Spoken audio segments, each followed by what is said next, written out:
नमस्कार। प्रभात साक्षी news network पर आप सभी का स्वागत है। महाराष्ट्र में स्थानीय निकाय चुनावों की सरगर्मी के बीच एआईएमआईएम प्रमुख असदुद्दीन ओवैसी का एक बयान राजनीतिक तापमान को अचानक ऊंचाई पर ले गया है। हम आपको बता दें कि सोलापुर में एक चुनावी सभा को संबोधित करते हुए ओवैसी ने कहा है कि भारतीय संविधान इतना व्यापक है कि भविष्य में कोई भी नागरिक, चाहे वह हिजाब पहनने वाला हो, वह भारत का प्रधानमंत्री बन सकता है। उन्होंने यह भी कहा कि यही भारत और पाकिस्तान के बीच मूल अंतर है, जहां संविधान किसी धर्म के आधार पर नागरिक अधिकारों को सीमित नहीं करता। हम आपको बता दें कि ओवैसी का यह बयान ऐसे समय में आया है जब महाराष्ट्र के नगर निगम, नगर परिषद और पंचायत चुनाव में धार्मिक और सामाजिक समीकरण निर्णायक भूमिका निभाने वाले हैं। उनका बयान मंच से उतरते ही राजनीतिक प्रतिक्रिया का केंद्र बन गया और देखते ही देखते यह मुद्दा स्थानीय निकाय चुनाव की बहस में शामिल हो गया। भारतीय जनता पार्टी के नेता नीतीश राणे ने ओवैसी के बयान पर तीखी प्रतिक्रिया देते हुए कहा है कि भारत में हिजाब पहनने वाला कभी प्रधानमंत्री नहीं बन सकता। उनका यह बयान केवल ओवैसी के तर्क का खंडन नहीं था, बल्कि सीधे तौर पर हिंदू मुस्लिम राजनीति की नई लकीर खींचने वाला वक्तव्य माना गया। इसके बाद राजनीतिक दलों और सोशल मीडिया पर बयानबाजी तेज हो गई। इस पूरे घटनाक्रम ने स्पष्ट कर दिया है कि महाराष्ट्र के स्थानीय निकाय चुनाव अब केवल सड़कों, पानी और सफाई जैसे मुद्दों तक सीमित नहीं रहेंगे, बल्कि पहचान और धार्मिक ध्रुवीकरण भी चुनावी विमर्श का हिस्सा बनने जा रहा है। आइए देखते हैं ओवैसी ने क्या कहा और फिर नीतीश राणे ने उस पर क्या जवाब दिया है।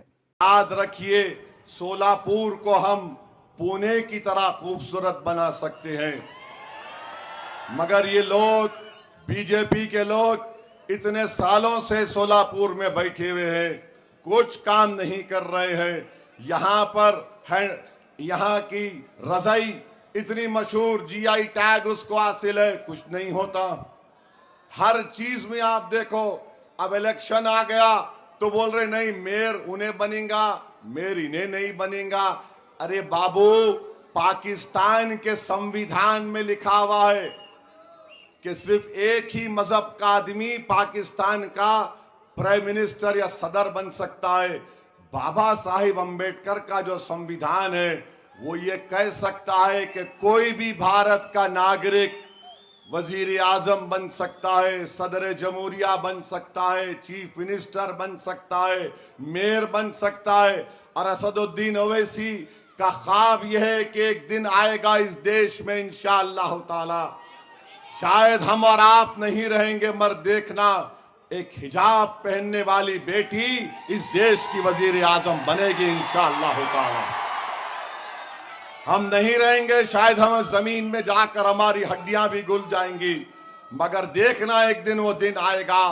अरे याद रखो, ये नफरत जो तुम मुसलमानों के खिलाफ भड़का रहे हो, इंशाअल्लाह ताला ये नफरत ज्यादा नहीं चलेगी।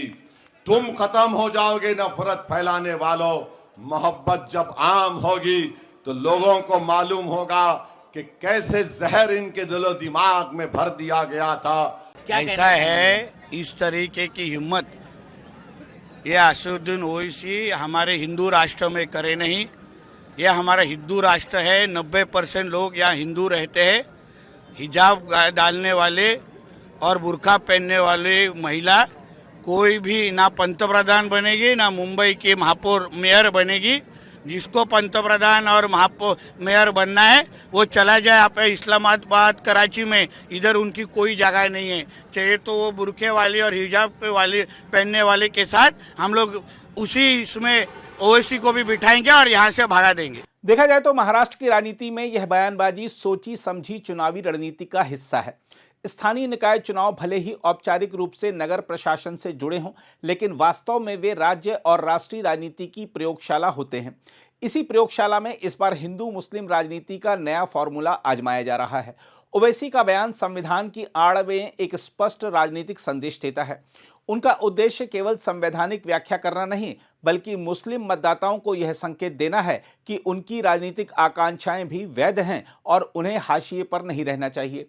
हम आपको बता दें कि महाराष्ट्र के शहरी इलाकों में जहां मुस्लिम मतदाता निर्णायक भूमिका में हैं, वहां यह बयान सीधे तौर पर वोट बैंक को संबोधित करता है। लेकिन इस बयान की असली चिंगारी तब भड़की जब बीजेपी की ओर से यह कहा गया कि हिजाब पहनने वाला कभी प्रधानमंत्री नहीं बन सकता। यह प्रतिक्रिया केवल एक व्यक्ति के बयान का जवाब नहीं थी, बल्कि यह हिंदू मतदाताओं को एक स्पष्ट संदेश देने की कोशिश थी कि सत्ता और पहचान की परिभाषा कौन तय करेगा। यहीं से यह बहस हिंदू मुस्लिम राजनीति के खुले मैदान में प्रवेश कर जाती है। देखा जाए तो स्थानीय निकाय चुनाव में बीजेपी के सामने चुनौती केवल प्रशासनिक मुद्दों की नहीं है, बल्कि शहरी असंतोष और विपक्षी गठबंधनों की भी है। ऐसे में धार्मिक ध्रुवीकरण एक आसान और आजमाया हुआ रास्ता बन जाता है। ओवैसी का बयान और उस पर बीजेपी की प्रतिक्रिया इसी रणनीति को धार देने का काम करती है। यह भी गौर करने योग्य है कि महाराष्ट्र में ओवैसी की पार्टी सीमित लेकिन प्रभावी इलाकों में चुनावी उपस्थिति दर्ज कराती रही है। इस पूरी राजनीति में सबसे चिंताजनक पहलू यह है कि स्थानीय समस्याएं पीछे छूट जाती हैं। शहरों में जल संकट, बेरोजगारी, अव्यवस्था और भ्रष्टाचार जैसे मुद्दे हैं, लेकिन चुनावी विमर्श पहचान की बहस में उलझ जाता है। लोकतंत्र के निचले स्तर पर जब यह स्थिति बनती है तो इसका असर ऊपर तक जाता है। बहरहाल महाराष्ट्र के स्थानीय निकाय चुनाव अब केवल पार्षद और नगराध्यक्ष चुनने की प्रक्रिया नहीं रह गए हैं। वे यह तय करने जा रहे हैं कि राजनीति विकास की भाषा बोलेगी या धर्म की। ओवैसी के बयान और बीजेपी की प्रतिक्रिया ने यह साफ कर दिया है कि आने वाले दिनों में चुनावी मैदान और अधिक गर्म होने वाला है और हिंदू मुस्लिम राजनीति इसका मुख्य हथियार बनने जा रही है। अगर आप भी लेना चाहते हैं देश दुनिया की तमाम जानकारी तो आज ही सब्सक्राइब करें हमारे चैनल को। साथ ही नीचे दिए बेल आइकन को जरूर दबाएं ताकि हर अपडेट आप तक पहुंच सके।